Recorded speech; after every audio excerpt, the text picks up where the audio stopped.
Hey, welcome back everyone to Handyman University. Today we're going to be talking about a really common problem. This was a huge problem when I first started my business and continues to be a problem, but is now getting fixed in this last year. It has been so much better, and that problem is straight up pricing. So this is a common question you see everywhere, Facebook groups, on YouTube comments, in real life you might know some other contractors, and that is, what should I charge, right? This is a very important question too, because it literally is the foundation of your entire business. If you're not charging enough, you're not making money, you're not even a business because you can't even afford your expenses. You need to make a profit, right? So like I said, this is a huge problem I had when I first started out, and it was costing me thousands of dollars, and I didn't even realize it. So a little backstory: when I first started out this business at 19, it was a side thing at first. Didn't even know what a handyman business was, admittedly. Just started doing odd jobs for people.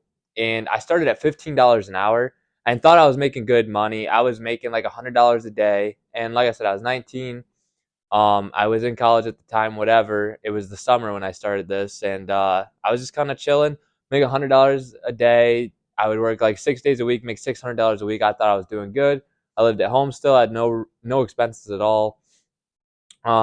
And so I thought I was doing well. Well, as I started doing this and got into this, I realized $15 an hour. By the time you're all said and done, you're really making like $3 an hour. And so I raised my prices. And this was a very hard thing for me to do.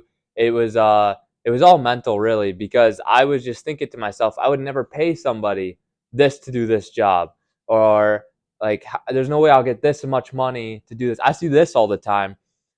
There's no way I can charge that in my market. And the funny thing is you're probably low for your market, believe it or not. Most of the time, I see people saying, "Oh, you could never get $100 an hour here." And I don't suggest charging hourly. Charge by the job. That's the real way to make money. But you got to have some kind of baseline. You got to break it down on your back end. So you still have an hourly rate, just not to the customer, right? And so this can go up and down depending on your efficiency and how well you bid the job. But anyways, I see people all the time. They're like, "There's no way you can make $100 an hour in my market. I'm at 85 and I'm the highest in my market." I guarantee that these people saying this are probably the lower bottom half of their market, and they don't even realize it. It's just all mental, right? You are the ones, you're not the one that is going to be, you're not the one that knows your financial the financial capabilities of your customers. You're just assuming, right? I guess, if that makes sense. So like I said, it's a huge mental thing. It took me forever to get over. I went from like 15 to 17 to 20 to 25 to to 35 an hour, right? And every time I thought it was going to be like, there's no way anyone's going to pay this. Like, it's impossible. People would just be like, boom, yeah, sounds great. When can you start? And I'd be like, really? Like, it surprised me every single time, but it took me a long time to learn. And then after about 35 an hour, I stopped doing hourly and just bid projects. And now we've averaged upwards of 400 an hour on some big jobs this year that we absolutely just knocked out of the park. But our baseline is about 150 is what we're shooting for, and we've been getting that pretty consistently now. So anyways, moral of the story is, get your pricing down. Realize that you just need to charge what you want to charge, what you need to charge, right? So figure out what you need to charge and charge that. And don't worry about if a lot of people say, "Oh, you're too high," or they don't do it. There's a customer out there for everyone. We have customers that literally are, they're higher income and they do not care what we do. Okay, we'll charge them this amount of money and we'll be in there for a couple hours or a day, and they don't care. They just want the job done, and they just don't want it on their plate. So find those markets. Those customers are in every market. Find those customers. Those are your customers. You don't want to work for um, the ones that won't take your pricing anyways. Don't bend over backwards for them, because they're going to be your biggest headaches regardless. Like, you don't want to try to appease everybody. So just find your market, find your customers, and a lot of that is with your pricing. If your pricing's up here, you're going to attract higher customers, and it's just going to be better for you anyways. So that's kind of a quick little simple video.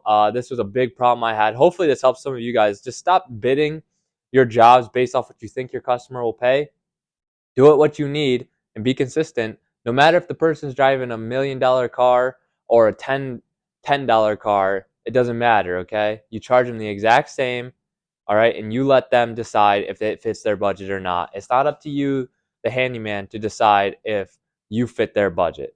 And that's very hard to do. I understand. I do it too. A lot of times you will kind of do like a little assessment of their house. Well, they got $1 million house. They got this, right? They should be able to afford this, no problem. Don't do that because it'll surprise you sometimes, and it's just not good anyways. People want to be treated fairly. No one wants to feel like they're getting taken advantage of.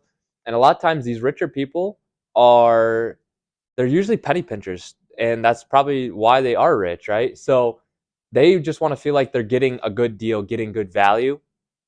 And if they think that you're jacking up the price just because of the car they drive or the house they have, they're going to feel that and know that, and you're not going to get them as a customer.